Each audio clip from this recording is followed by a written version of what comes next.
Hello and welcome to Frankly Speaking, where we examine the region's biggest stories with the people helping to shape them. I am Katie Jensen.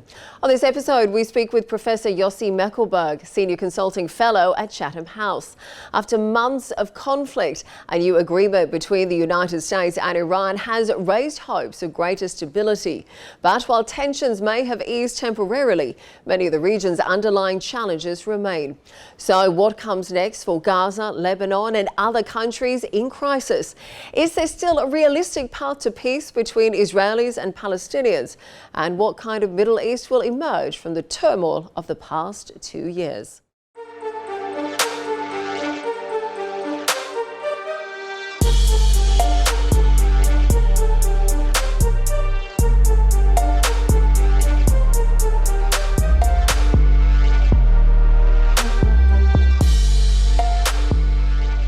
Professor Mekelberg, thank you so much for joining us today on Frankly Speaking. Thank you very much for having me. Well, certainly it has been an eventful time since you joined us last on the show. Now, we've seen months of conflict involving Israel, Iran, Lebanon and Gaza. Of course, there has been some stability over the last week thanks to the new agreement between the United States and Iran. But frankly speaking, are we witnessing a genuine strategic alignment of the Middle East? Or is this simply another pause in a cycle of crises that the region has yet to break? This is definitely a watershed in the Middle East. There is no doubt about it. The last 2.5 years were most eventful for many years, if probably in recent history of the Middle East, since the Middle East was shaped. So I think there is a chances, as always, by the end of wars, if this is really the end of the war, but there are a lot of risk involved. One of the problem right now that all what we have seen is the signing of an MOU. The details, and always in the agreements, the devil are in the details.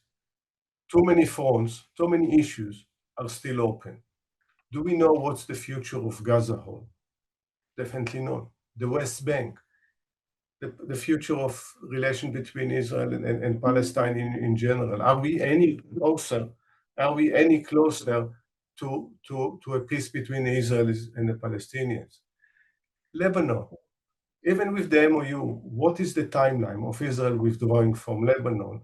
Can the Lebanese government, for instance, to control the entire territory while Hezbollah disarm or become only a political organization or movement and not a military one supported by Iran? And of course, we know very little about what Iran is going to look like in the next weeks and months and years after this war, when we know that the Gulf states suffered. It was a big shock to think that in the Gulf, will be attacked by a neighbor and being embroiled in a war that it has no interest. So you take all these factors and the relations with the international community, especially with the United States, and this can be, one of the momentous moments in the region's history. And I think you make some really important points there. I think right now there's still so many blurred lines to this 14-point MOU, everything from Iran not creating nuclear weapons to how the Strait will actually reopen. The fact that we still need to get in there and actually demine the Strait is certainly a big concern. There's talk now about Iran having access to new funding. Now, the US has said they're not going to fund Iran. They want Gulf states to be able to fund that. So clearly some really big challenges that still remain. I have to wonder though, even if all of these underlying tensions do remain, I think the obvious question is whether diplomacy alone can actually address them. Now, we've seen the deal between Washington and Tehran that has undoubtedly lowered tensions and it has reduced the risk of a wider conflict. But frankly speaking, I think we have to question, can diplomacy deliver lasting stability when so many of these underlying disputes still remain unresolved? I think if logic and rational thinking prevails, we see that wars don't achieve their objective. So what's the alternative? Diplomacy. Yes, maybe backed up by military force when in the most extreme cases, but instead of military force being the first port of call, it should be the last one. And that's what we haven't seen for quite a while. Well, only diplomacy can resolve this very difficult issue. It's not that there are easy issues to resolve. The tensions are real, but diplomacy is what can actually achieve long-lasting and sustainable solution. But right now, so many issues you indicate are up in the air. It's not only about expecting the United States and any external forces to solve it. Can be a discourse within the Middle East when the forces of diplomacy come from within, organically from within the region, that learn the lesson of what happened not only in the last 4 months, in the last 2.5 years, and say, listen, it can get even worse. It can be only the beginning if we don't resort to diplomacy and dealing with the root causes of differences between countries. And yeah, obviously it started with Hamas attack, which means the Israeli-Palestinian conflict, and this was neglected for way too long. This has to be resolved. But then looking at all the sources of stability and try to address. Well, let me ask you a little bit more about that, because I know you recently warned that the Middle East, frankly, is walking a tightrope to avoid greater calamity. So when we talk about some of those lessons you just mentioned, do you really think that regional leaders have learned the lessons of the past year or so? Or are you still seeing that political solutions are taking a backseat to the military ones? I think it depends in which country we look at it, and whether Iran, for instance, learned from this. I think time will tell when we know actually who basically pulls the strings there. Let's start with Israel. I don't think Netanyahu, after all these years as prime minister, the longest serving prime minister in Israel, know any better. But at least in the case of Israel, the voters, the electorate, going to have a chance very soon, not later than the end of October, is for the voters to say, hey, we want to change, because we are embroiled in all these fronts with no resolution. We were promised absolute and total victories, and instead of that, we're still in all these fronts are open. Again, can be a dialogue with Lebanon that learned the lessons of all of it, that it doesn't work. So in all these countries, it's obvious what doesn't work, but to find a way. Well, let me ask you a little bit more about Israel then, because of course one leader who would argue that military pressure has delivered results is Benjamin Netanyahu. Now, we've seen the Prime Minister there. He's really presented Israel's recent military campaigns as a huge strategic success. But I think a lot of critics, as you mentioned there yourself, mentions the fact that the country faces growing diplomatic isolation and huge reputational damage as well. In your opinion, do you think Israel is more secure today or simply more isolated? We've seen so many countries who've typically given huge support for Israel really back away and call for huge change. I mean, Israel showed its military power. It's no doubt a tactical achievement. Whether with Hamas, in Hezbollah, in Lebanon, and with Iran. So yeah, it was a show of force military, but this is tactical. This is not long-term strategy, no exit plan, no idea how to translate the use of military powers, military superiority into political achievement. It doesn't resolve the Palestinian issue. It's still there and alive. Hamas hasn't gone anywhere. The situation in the West Bank is deteriorating by the day, if not by the minute.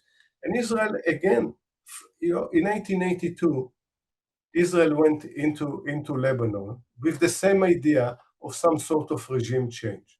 It took 18 years and hundreds of Israeli soldiers killed, let alone thousands and thousands of Lebanese killed. Did it make Israel more secure? The opposite. So when military power is needed as a last resort, yes, it needs to be used, but it became the only tool in the toolbox when Netanyahu and his more extreme right wing. So I think Israel is not more secure, Let me ask your probably thoughts then on less. Israel's reaction to the deal so far. Now, we've seen a number of Israeli ministers come out this week and say they will not be abiding by the deal. They will not be removing themselves from southern Lebanon. Tell me what this deal really means for Netanyahu himself. Do you see it as a political death sentence for him? I think, you see, 2-3 months before election, what Netanyahu is going to show the voters. October 7 happened under his premiership. Israel isolation in the world is more than ever. A prime minister, there is an ICC warrant against him. They're again in the quagmire of Lebanon, while the north of Israel is not secure. This is not to absolve Hamas. This is not about absolving Hezbollah. This is not the case. Is how to make the alternative of a two-state solution more attractive to the majority of Palestinians.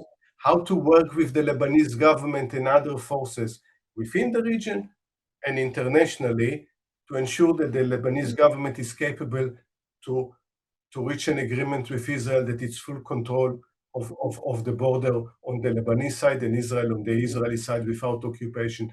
Otherwise, it will continue low intensity wars, then more intense war for years, if not for And of course, decades. Lebanon and Israel is obviously one issue, and huge concerns around Hezbollah as well. But I want to get your thoughts on what's going on in Gaza, because no discussion about the Middle East and particularly about Israel's security can really be separated from what's going there. We've seen the humanitarian crisis in Gaza continue to dominate global headlines. Do you feel that the international community is doing enough to push all sides really towards a lasting solution beyond these temporary ceasefires? Or do you think we're simply managing one crisis after another? The long and short of it, the international community is losing interest very quickly. And hardly anyone talks about Gaza anymore. Now, Netanyahu says, if you remember, the yellow line was supposed to divide Gaza 50%, 50% between Hamas and the IDF. Now Netanyahu talks about 70%, which leaves 30% for most of the 2 million people. And we're talking, or the Palestinians that live there, and we're talking about the territory, which is tiny, 360 square kilometers. Where is the board of peace? Where is all the humanitarian and the reconstruction plans for Gaza? The conversation moved to Iran with a reason, because this is a serious war for everyone involved, to Lebanon. But if there is an agreement and the Strait of Hormuz opens, let's assume from this or next week, how much attention will be given to Gaza, to the West Bank, to deal with the root causes of the Israeli-Palestinian conflict, or to try to create this dialogue that is so necessary in Lebanon to make it one united country with one government, that there is no militia supported by Iran, which is stronger than the army. And the fear is the attention span will move probably now to Ukraine, recovering the economies. They are all important issues. There are two things I think more general that are important. And this is not new, and not only here, we're dealing with conflict management instead of preventing wars, resolving them, and peace building. And this is something that happens all the time.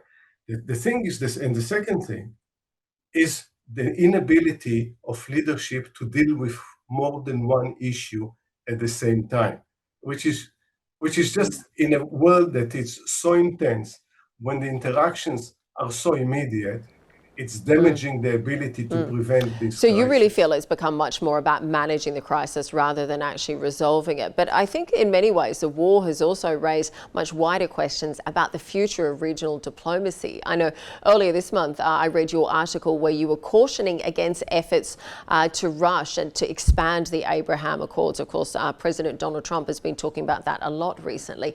So I have to wonder, after everything that's happened in Gaza in particular, do you think regional normalization has become a lot more difficult to achieve, particularly while the Palestinian issue still remains unresolved? I think I'm not against normalization.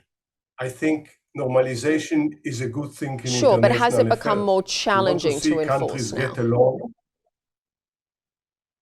Yeah, absolutely. I think, but if the normalization is actually hampering resolving issues instead of helping them, if you think at the logic of the post-Second World War, the trade and economy is a strong and important pillar of peacemaking and sustainable peace, it, it didn't work with the Abraham Accord.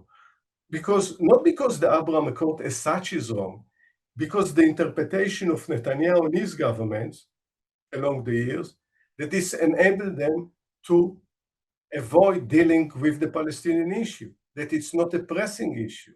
And if this is the attitude, and that's why I argue we need to go back to the Arab Peace Initiative, Saudi Initiative of 2002, normalization, yes, it's good for everyone, but first resolving the Palestinian issue.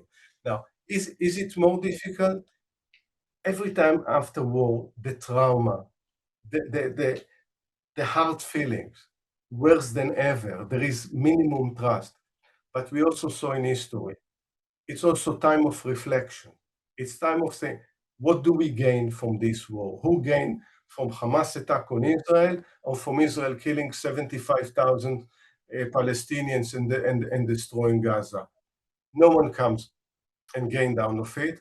Maybe it's time to change direction and learn, for instance, what happened in Europe after Although I would 1955. argue it does seem like Prime Minister Netanyahu has gained quite a lot. Yes, he's now under huge political pressure at home. And of course, with elections pending later this year, we are now seeing him certainly face a lot of condemnation at home as well. But I would say, we've seen West Bank settlements continue to expand. It does seem like Netanyahu has gained a lot during the crisis in Gaza. But let me ask you something else, because I think when we go back to talking about normalization, I think there's one country that really has been central to a lot of those conversations has been Saudi Arabia. Now, you and I know Riyadh has consistently argued that regional stability and progress towards Palestinian statehood must go hand in hand.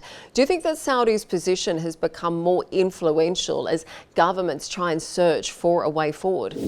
I think actually the Saudi position proved to be the right one, because the Abraham Accord, they definitely improved relation between UAE and Israel. If you look at the trade between the country, intelligence cooperation, academic, scientific, it's all fantastic if you look at it in isolation. But if you look at it, how it helped Israel to override the Palestinian issue, that without justifying anything that Hamas did, but at the end of the day, contributed to destabilizing the region in the longer term. I think going back to the Saudi initiative, to the Beirut Declaration, say we are all supporting normalization, and the minute that Israel will agree to a two-state solution and normalize relation with the Palestinian first, then the rest of the region, or at least most of the region, definitely Saudi Arabia, will follow suit. And the normalization in my mind should be an incentive, not, you don't get a prize before you actually provided or deliver the Absolutely, and goods. we know that Palestinian statehood really has been a huge sticking point for Saudi Arabia for decades.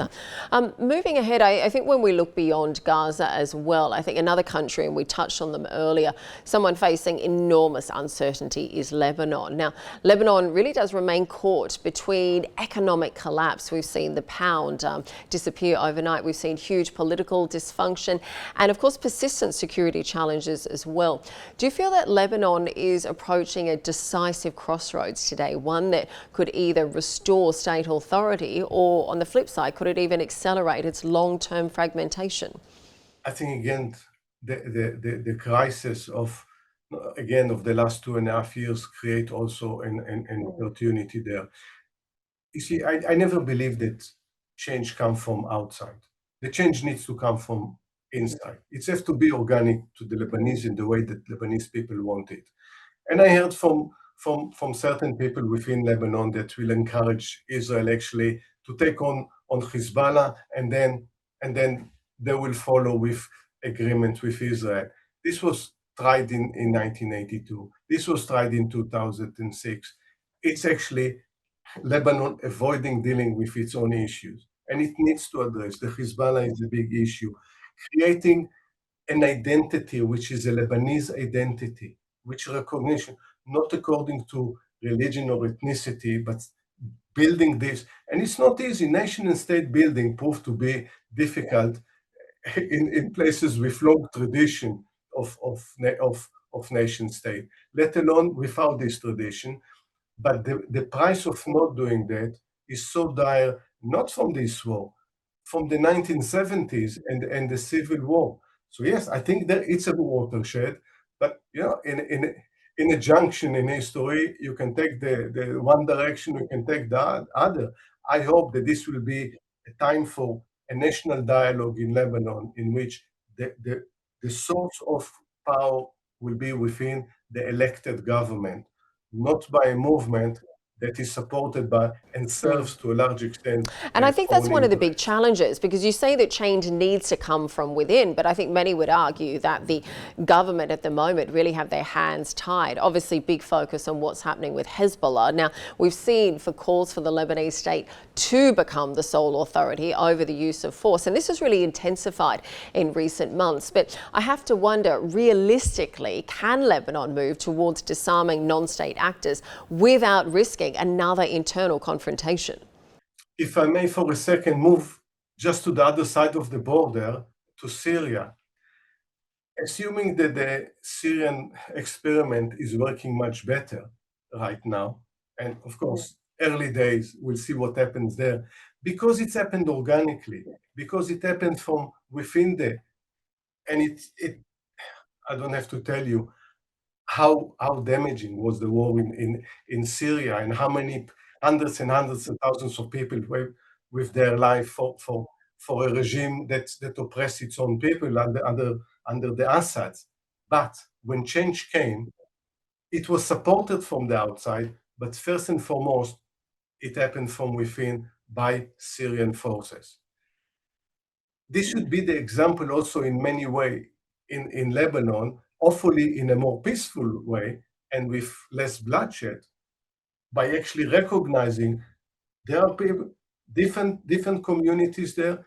They need to build a Lebanese identity without losing their identity, whether Christians and Muslims, Sunni and Shia and Druze, but at the same time understand the state is above all of it, and definitely not to try to work whether with Iran or with Israel and expecting them to solve Lebanese issues. It's a recipe for disaster, and for more than 50 years now. Absolutely, and it's also dependent on Hezbollah not involving Lebanon in a war that they did not start. So again, I feel like the government at the moment still has some huge obstacles to overcome, and we've obviously seen the leaders participate in a lot of negotiations recently, but I think whether they still have the power to act on behalf of all of the Lebanese people, I think still remains to be seen. But let me go. Let me move back a little bit, because I think a lot of the heart of so many of these regional debates really remains that unresolved Israeli-Palestinian conflict, and we've touched on it a bit already. But for decades, we've seen the two-state solution being described really as the only viable framework for peace.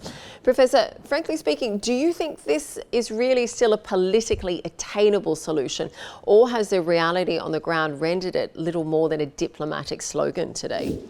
It's not an easy question to answer, but it's the right one. And we see what's the alternative. The alternative is continuing this bloodshed, where Israelis with it isolated more than ever. Ministers are boycotted, can't even travel outside it. This is not the answer for Israel. Israel, as a result of the occupation, lost its moral high ground. It's compromised its democracy. It doesn't live in more security. The Palestinians, living in horrific condition, so many of them, only since the ceasefire in October was agreed, more than 1,000 people in Gaza were killed. Tens of thousands are in jails. This is not a sustainable situation. We need to start to imagine the alternative. All what we see is the current situation, and we are fearful of the future that can be a better one. It needs help from the region.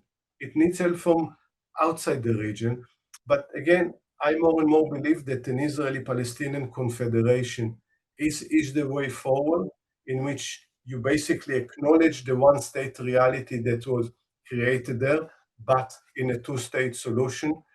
And 33 years ago, people were negotiating in Oslo in secret.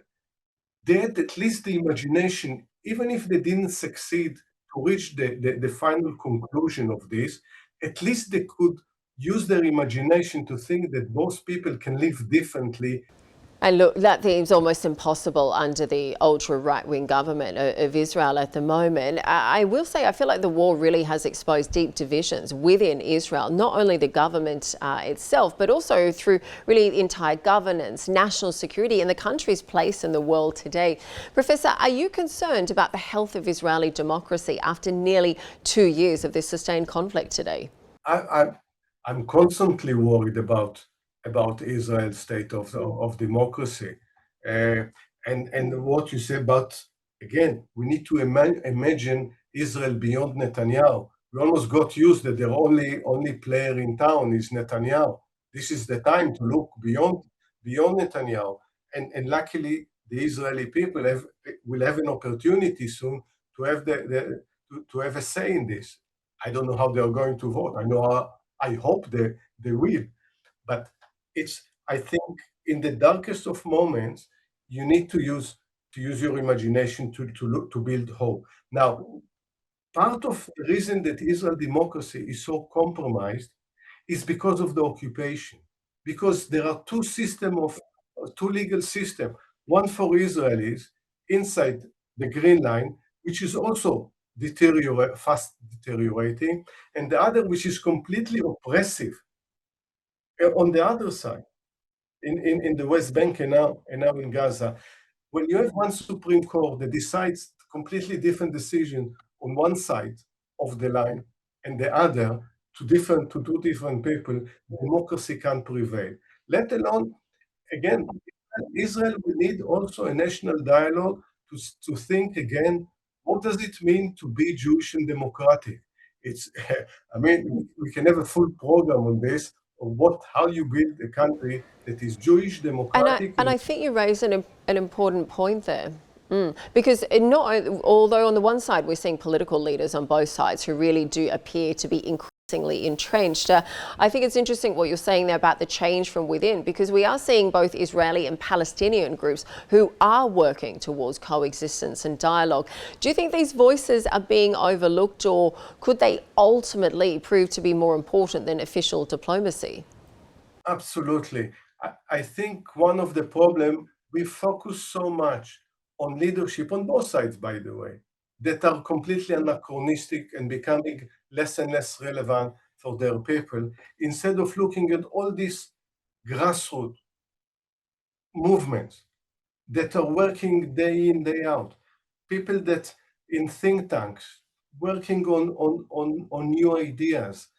We are ignoring the people themselves and try to bring more and more young people into this conversation. They just, the international community definitely before 2023, October 2023, almost gave up on this conflict.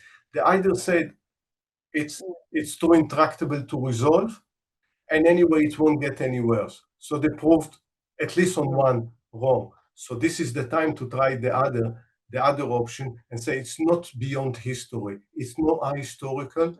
If we support the right people with the right incentives, at least you give the peace movement and those who love peace movement a And let's hope fighting we see that, chance. like you said, that change really has to come from within. Professor, we're almost out of time, but finally, I wanted to ask you, you've obviously spent decades studying one of the world's most intractable conflicts. Frankly speaking, are you more hopeful or more pessimistic today about the prospects for a just and lasting peace between Israeli and Palestinians? And in a region that has endured so many failed peace efforts over the years, what still gives you reason for optimism? For my own state of mind, I try to completely suppress pessimism. It doesn't help. I I I, I look at the problems as they are. What gives me always solace is to think there were wars, long wars in history. They were called the 100 Years' War, the 30 Years' War. We've been even in a much worse situation. And sometimes humanity found within itself, when there is the right leadership, when the right ideas, we are using our imagination of a better life, then we find a way out of it. So I think I never thought in terms of optimism or pessimism. I found this is the problem, how we find the best way to address it.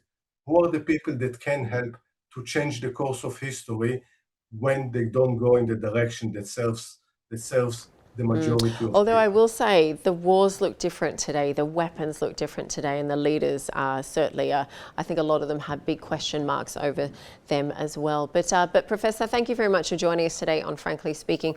Really appreciate your insights, and I will take your optimistic outlook. So thank you very much.